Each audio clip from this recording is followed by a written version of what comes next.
Although grains have gotten a bad rap in recent years, some types are very healthy. Just keep in mind that they are relatively high in carbs, so they are not recommended for a low-carb diet. 1. Brown rice.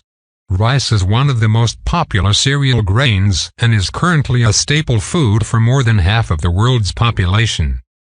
Brown rice is fairly nutritious, with a decent amount of fiber, vitamin B1, and magnesium. 2. Oats. Oats are incredibly healthy. They are loaded with nutrients and powerful fibers called beta-glucans, which provide numerous benefits. 3. Quinoa.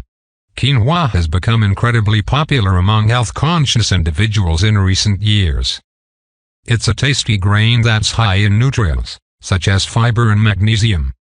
It is also an excellent source of plant-based protein.